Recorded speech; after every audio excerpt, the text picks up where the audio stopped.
Let me do a little recap like Netflix does, where I give you a 4-second intro here.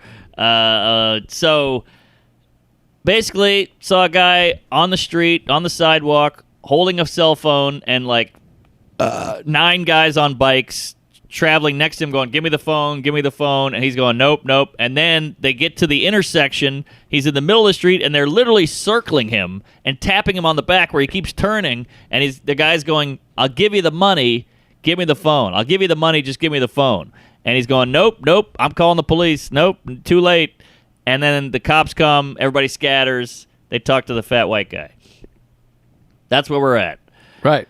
Okay, so I knew that this guy owned a restaurant in my neighborhood, so as I said, had a couple of highballs, got some liquid courage, went to the restaurant. I see the guy, and he's like a celebrity now. I'm like, there he is, that's the guy. And I'm too scared of him because this guy's, he can handle himself. He's a big guy. He owns a restaurant in New York City. He's probably from Brooklyn or something. You don't know what these guys, sometimes you go up to a guy and you go, hey, what the hell happened out there? He goes, hey, fuck you, it's none of your business. And you're like, I'm sorry, So who knows what could happen? So I go into the restaurant and I see a waiter just like doing the checks at the little computer thing. And I go, hey, man, I got a weird question for you. This is going to be weird. And I'm really preparing and prepping this guy. And he goes, any question, I'll give you a weird answer. He's fun. And I go, saw a bit of a thing last night. Just want to make sure everybody's okay.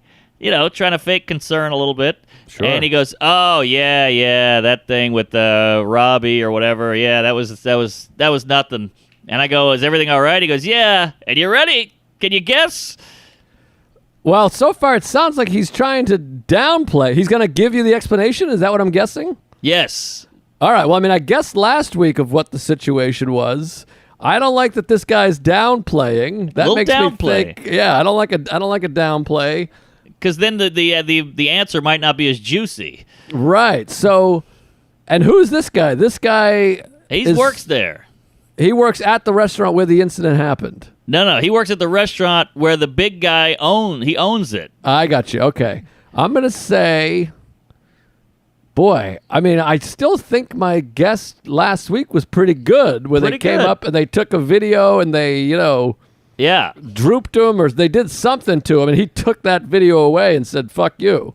Yes. So here's the clinker, and I still have a few questions, but maybe we can fill in the gaps with your huge shit here. But apparently, the guy saying, I'll give you money, give me my phone back, ate at the restaurant, dined and dashed.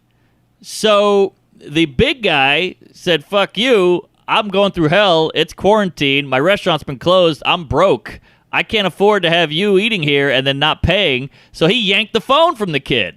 Wow. And said, you better pay me. This is like street justice. Like, fuck the cops. You're going to pay me because I have your phone now, motherfucker.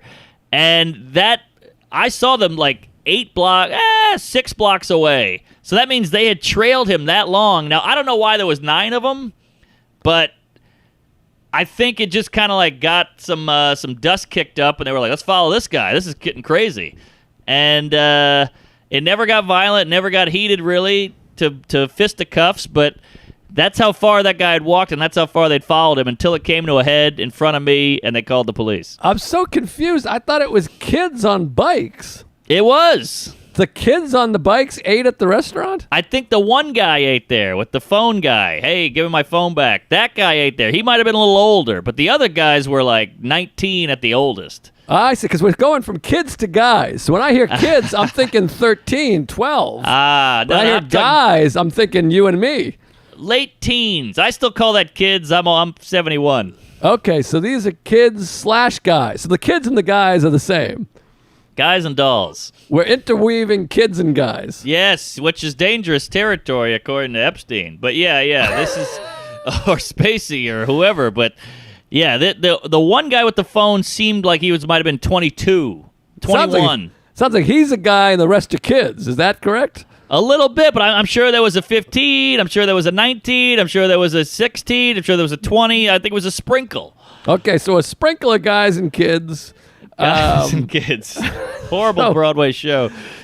So, all right. So one of them ate at the restaurant, or possibly several of them. We're not sure. They might have scooped up some extra kids and guys. Yes, there was a scooping of some kind because I don't know where he picked these little nincompoops up, but he had them.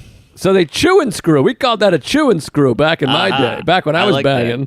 That. Yeah, so they Dine and Dash was ours. Sorry. Oh, dine and dash, chew and screw. So they chew, they screw, they dine, they dash. He catches them and rips the phone out of their hand and says, "This is my collateral, you son of a bitch." Yeah, which again, I gotta hand it to this guy because this is a little. I don't want to speak out of queef here, but this is a white tablecloth fine dining place. You'd think the guy would be a little precious, and he was like, nah. Payback's a bitch, motherfucker. We're going to do this the old-fashioned way. You took something from me, I'm taking something from you. It wasn't just like, I'm calling the police, sir. It was like, I'm handling this myself, which I respect. Well, yeah. Well, nowadays, you can lose your business for calling the police. Yes, exactly. You call the police, they throw your poster up on the wall and say, "Look at this piece of shit who calls the police when people steal from them." Exactamundo, These are fatty. strange times. So, yeah, I thought it was a Karen situation with a filming, but no, he was just wanted his bill paid, and he was going to get it done cook, or goop. Now, you said you have some questions still. What are your questions, lingering? My questions are, where did this gaggle of tweens come from? Where did they get in there? Yeah, the kids and guys mixed and ganged up, but maybe he called in for backup. Maybe he said, "Hey, get all the boys down here. We got to go fight a restaurant owner." I think maybe that was it, but again, this guy was so brave. I mean, they're circling him, and I think a normal guy or your average Joe would have been like, "All right, here's the phone. Just leave me alone." Because that's a rough moment. I mean, that's like circling the wagons. That goes back to the West. Right. I love those people that are just like, "I don't care. This is my stance. This is what I'm doing." Pretty impressive. And I don't want to paint pictures, but I walk by this restaurant every day. It's on my route. And this guy is out there with a laptop. He's trying to make deliveries. He's trying to make takeout. He's just trying to stay afloat. These rents out here are anal. And so I think he's like, this is the last straw. Like, I've been going through hell. You're not going to fuck me. Wow. Well, good for him. I appreciate that guy. And he didn't get the police involved because Lord knows what happens when the police get involved. Oh, yeah. And, he didn't, he kept his cool, it felt like. Yeah. Brave cat. I think the whole time he's going, these are kids, fuck them. He was like me. He looked at them like little boys. And He was like, what are they going to beat me up? I'm a 90-year-old man here. Or he's probably 55 or 50. Well, good for you for doing some investigating journalism. You got in there and you got the scoop.